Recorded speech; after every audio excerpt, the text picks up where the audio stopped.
15 milyon lei Dünya Bankası'ndan, Avrupa Birliği'nden, PROON, UNICEF, Halklar Arası kurumlarından Mikhail Çekir adına liseyin düzülmesine verildi. Projektin dişilmesine Primariyada katılır, söyler Primar Anatoly Topal. Sredstva это несколько миллионов леев.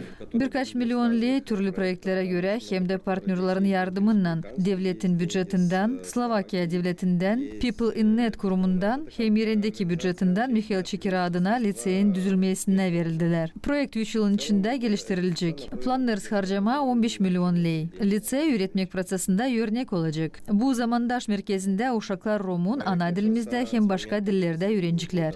Şkola model projektine göre Moldova devletin dolayından 35 lisey birkaç yılın içinde örnek olacaklar. Mikhail Çekir'in adına liseyinde çok projeler geliştirilir. Okulun klaslarında zamandaş tedariklar koyulur. Milli projektin yardımıyla öğretmek prosesi yükselecek. Mikhail Çekir'in adına liseyin başı Valentina Чеботарь nişanlar. Мы включены были в проект весной этого года, и с лета начались масштабные работы.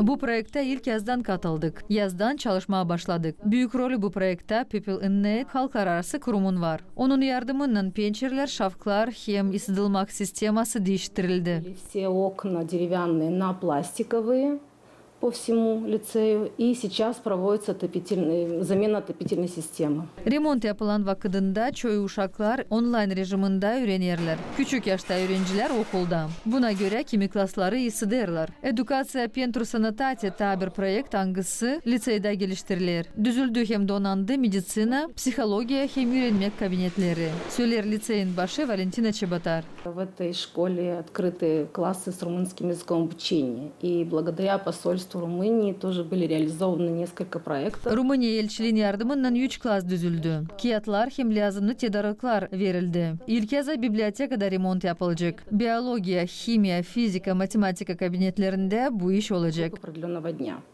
Тоже мы получили немало литературы на румынском языке. Çoğu projeler regional hem yerindeki bütçetinden hem de halklar arası kurumların yardımıyla yapıldılar. Söyler liseyin başı Valentina Чеботарь. Нашему лицею около 40 лет, и таких масштабных работ до сих пор не проводилось. Bizim lise yakın 40 yıl çalışır. Bu vakıdın süresinde bu kadar büyük işler olmadı. İnanırız hani bu değişilmeklerden sonra üretmek prosesi yükselecek. Комфортным условиям для проведения занятий для учащихся и для педагогов. Mikhail Çekir'in adına liseyinde 450 uşak öğrenir. Moldova Ministerliğinin yardımıyla kurumda üretim prosesi devletin dilinde gider. Natalya Jelezova, Sergey Georgiev, Maria Kazako, haberler.